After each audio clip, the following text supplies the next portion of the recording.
Domingo de Pentecostés.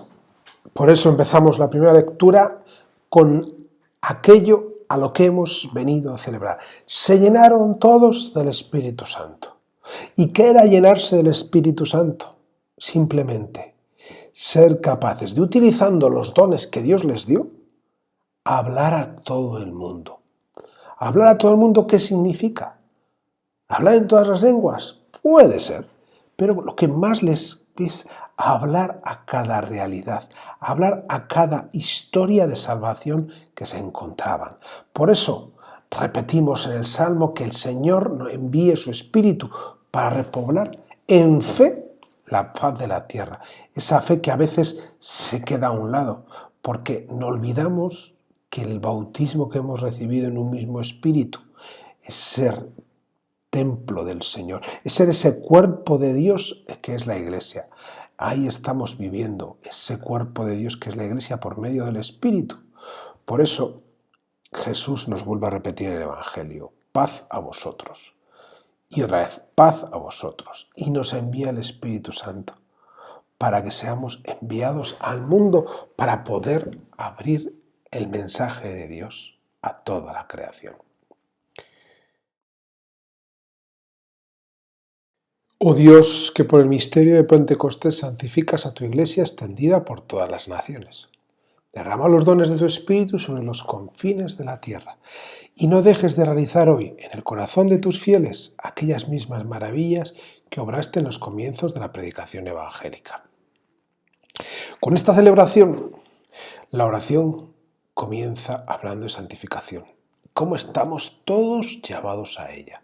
El misterio de Pentecostés es la llamada a la Iglesia universal, a hacer efectivo el don que nos ha sido entregado.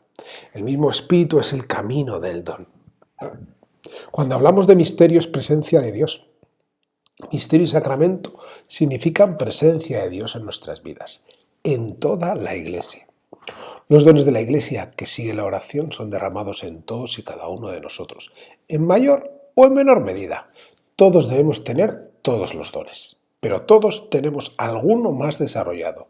Esa es nuestra llamada específica a la santificación, llamada que tiene que llegar a todos los confines de la tierra y que nosotros, fieles del Señor, debemos dejar que entren en nuestras vidas, como ocurrió en los comienzos de la predicación evangélica.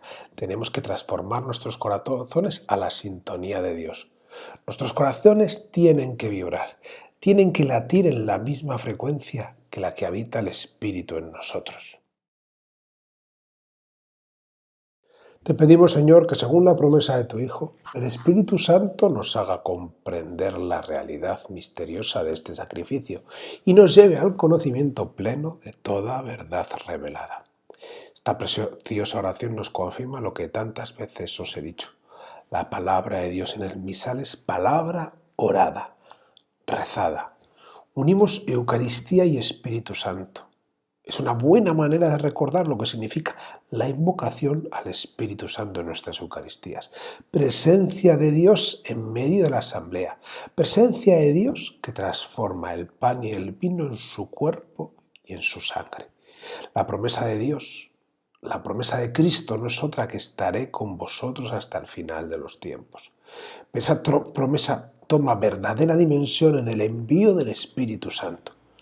Espíritus que ha sido derramados en todos y cada uno de nosotros, para recordarnos lo que realmente somos, hijos e hijas de Dios. El Espíritu Santo hace todo eso. El problema es que muchas veces nos hemos acostumbrado demasiado a ese gran don. Por eso tenemos que resituarnos y tratar de vivir nuestra vida cristiana buscando el conocimiento de la verdad revelada, buscando el conocimiento de la persona de Cristo en nuestras vidas. Y para eso es fundamental la ayuda del Espíritu. Pues para llevar a plenitud el misterio pascual, enviaste hoy el Espíritu Santo sobre todos los que habías adoptado como hijos por su participación en Cristo. Aquel mismo Espíritu que desde el comienzo fue el alma de la Iglesia naciente, el Espíritu que infundió el conocimiento de Dios a todos los pueblos, el Espíritu que congregó en la confesión de una misma fe a los que el pecado había dividido en diversidad de lenguas. Este prefacio nos muestra aquello que tratamos de mantener en la liturgia, la oración de la Iglesia a lo largo del tiempo. Prefacio antiguo que nos habla de la fiesta que hoy comenzamos. El Espíritu Santo mora en nosotros y mora en nosotros para convertirnos en templos del Espíritu. Es la presencia de Dios en nosotros por medio del Espíritu la que nos convierte en sus templos y parte del cuerpo de Cristo. Ese Espíritu nos guía a lo largo de nuestra vida, nos sirve de tema para poder vivir en nosotros y nos muestra cómo ser otros Cristos en el mundo. Y para ello nos regala los dones, esos dones que tenemos en nosotros y que todos tenemos que poner en marcha. Es el Espíritu quien nos congrega, ya que con la invocación se hace presente Cristo en nuestras vidas. Es la invocación del Espíritu la que trae a Cristo para la Eucaristía. Y no está de más recordar ese acontecimiento que estamos todos llamados a vivir. Es Cristo, es Dios quien viene a nosotros a vivir y nos muestra el camino que tenemos que llevar. Es por eso que no vivimos en Él y con Él en la unidad de la Iglesia. Es por eso que vivimos en Él y con Él en la unidad de la Iglesia. La unidad es imagen del Espíritu de la Trinidad. Ha sido enviado para que seamos uno, como el Padre, el Hijo y el Espíritu Santo son uno. Diversidad, pero en la unidad. Oh Dios, que has comunicado a tu Iglesia los bienes del cielo. Conserva los dones que le has dado para que el Espíritu Santo sea siempre nuestra fuerza y la Eucaristía que acabamos de recibir acreciente en nosotros la salvación. Oración que nos pone en camino. Así es nuestra vida ordinaria. Hasta los domingos durante el año. Presencia de Dios en nuestras vidas. Pero quizás no de la manera más explícita, como es en los tiempos fuertes. Tenemos que conservar los bienes del cielo. Durante todo este tiempo ha quedado bien claro que esa presencia de Dios está en medio de nuestras vidas. Por eso el envío del Espíritu Santo tiene que ser para nosotros aquel que nos dé la fuerza para mantener aquello que hemos recibido.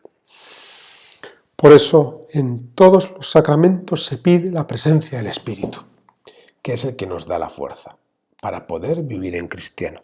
La presencia de Dios en nuestras vidas. Vivir en cristiano, la presencia de Dios en nuestras vidas es sabernos elegidos, sabernos enviados, sabernos hijos e hijas de Dios, que es la manera que se acrecienta esa salvación en nosotros. Bonus track. Tenía serias dudas de hacerlo o no. ¿Por qué? Como algunos de vosotros sabéis, a mí me gusta mucho trastear en la cocina. Entonces, viéndolo así, decía, el Espíritu Santo es como la Thermomix. Sí, ¿por qué? Porque hemos tenido al Maestro, aquel que nos enseña el camino a nuestro lado, y nos ha ido explicando paso a paso cómo hacer las cosas. Pero nos ve y dice, os voy a enviar algo que os va a ayudar a seguir caminando en esta dirección. Nos envía el Espíritu Santo para que nos muestre paso a paso cómo tenemos que hacer las cosas. Ese Espíritu Santo sería como la Thermomix, que te va diciendo paso a paso cómo tienes que hacer las cosas. Pero ahí y todo tenemos la libertad para saltarnos pasos o hacerlo de otra manera. ¿Qué ocurre cuando hacemos eso? Que no queda como tiene que quedar. Por eso Dios nos envía el Espíritu Santo para que lo hagamos caso en nuestras vidas y vivamos paso a paso haciendo las cosas como Él las habría hecho. Nos pide que tengamos la mirada de Cristo en nuestro día a día.